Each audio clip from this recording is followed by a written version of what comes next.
Okay, so we're here to talk about energy today and about material. Here's our Earth.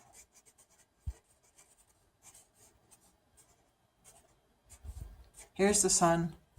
And actually, we should know to start with that all physical things, and I mean all physical things, come from the Earth. All of them. They're either grown or they're mined. I challenge you to think of something that isn't, that's on this planet that is not either grown or mined, except for this. This is a meteorite. This is an awesome thing. This is the core of a planet that probably existed before our planet even solidified. This is an awesome thing. This did not come from the Earth. Everything else comes from the Earth. So these are physical things. Now let's talk about energy things. Energy forms. Well, we know that that solar comes from the sun. No argument. We know that wind comes from a combination of the sun and the atmosphere of the Earth, so both of those contribute together. Hydrocarbon, it comes from both the sun and the Earth. They combine together to form it, and they've been making hydrocarbon for 400 million years and beyond. So right now, about 80% of the world's energy consumption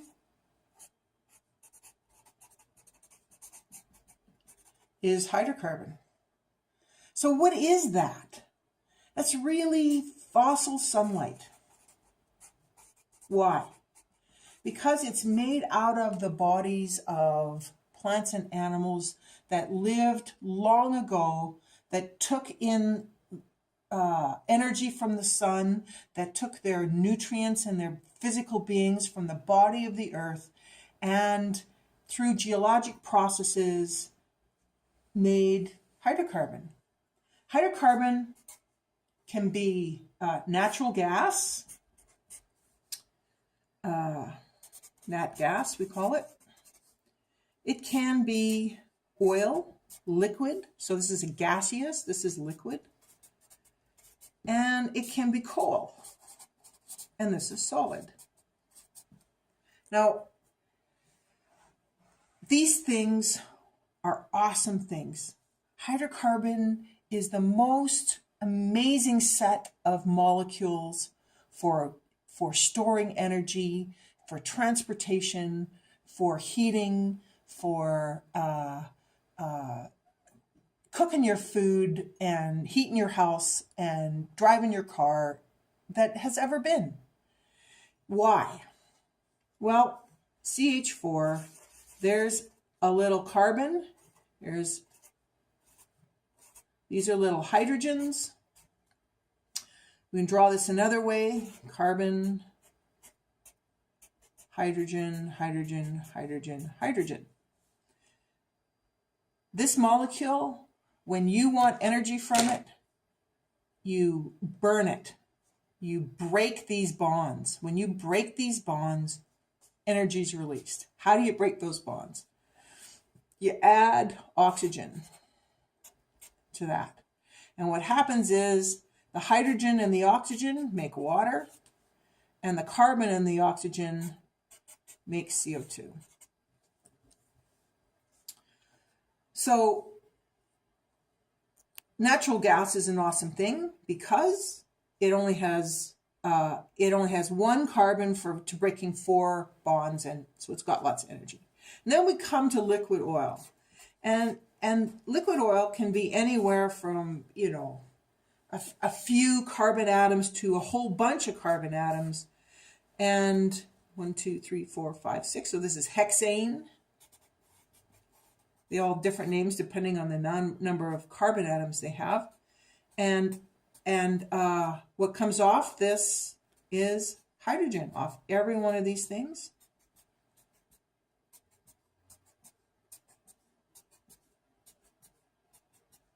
Like that. So here we have 6 hydrogens, and we have 6 carbons and 14 hydrogens. So, this is 14 to 6. This one is 4 to 1. And so you can see that if this was 4 to 1, they'd have 24 hydrogens for every hexane molecule, but we don't. We only have 14. So for the amount of carbon, this emits more carbon for the number of hydrogen bonds you can break than that does.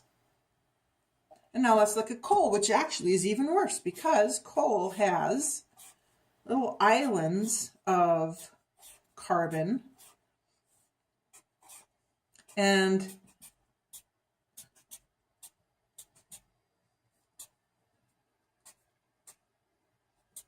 like this. So let's count them up.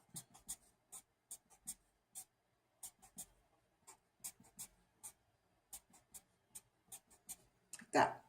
1, 2, 3, 4, 5, 6, 7, 8, 9, 10.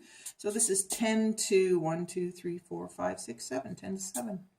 So you can see the number of bonds you can break for the number of carbons is much lower than oil, and which is much lower than natural gas. So basically that's why natural gas is a, quote, cleaner fuel.